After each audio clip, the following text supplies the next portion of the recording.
Okay, so here it is, the flux capacitor. Basically, you can see the front. I mean, it looks like the flux capacitor. It's got the red lettering tape like there was in the movie, and then this is plexiglass. So inside the plexiglass is where all the fluxing happens. That's what makes time travel possible.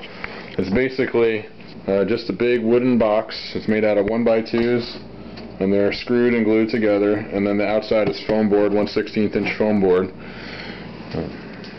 So there's holes for my arms, and there's a hole for my head up here, and there's some foam padding where my shoulders rest so it doesn't get uncomfortable after a while.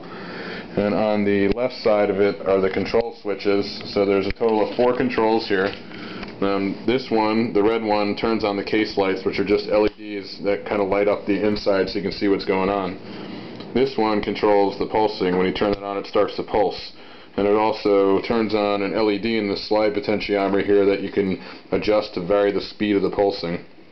And last but not least, there is a blue switch that turns on the blue lights to make it look like it did when you hit 88 miles an hour.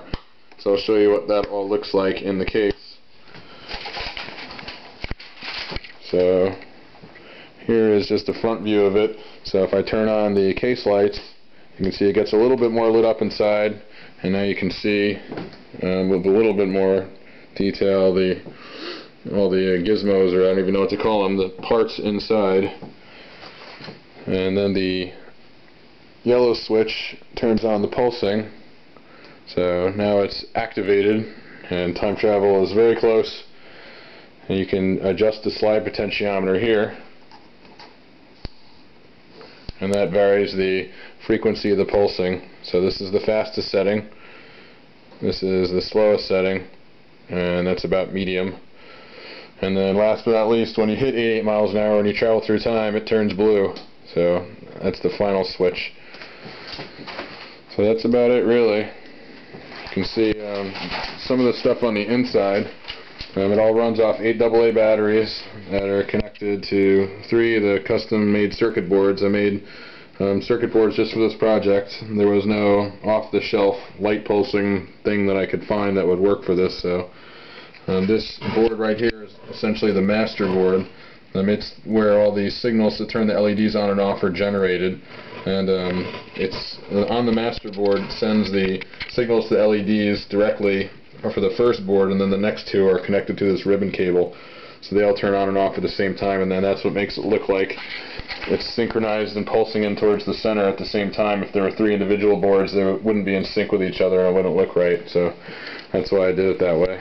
But that's basically it. It's a flux capacitor.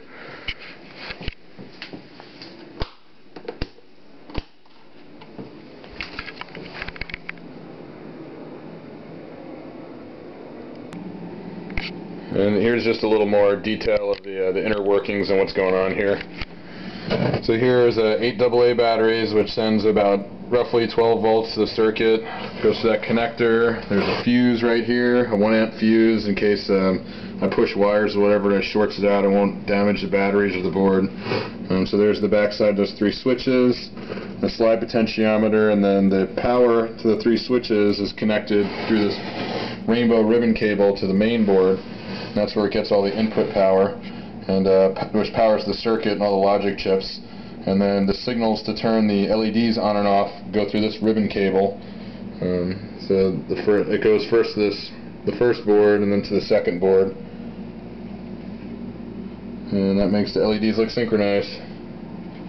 So it's pretty simple. It looks complicated because it's all packed into a small area, but the idea is pretty simple. Okay, so you saw all about how the flux capacitor works. So this is what it looks like worn as a costume. Basically, it just rests on my shoulder and there's a giant box around my chest.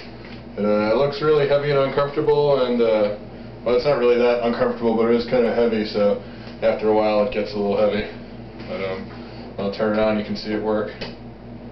That's the case lights. There's 4 LEDs, 2 in the top corner and then 2 in the bottom corner that just kind of shine on the inside and show what's inside. And then this button turns on the pulsing, and right now it's at its fastest setting.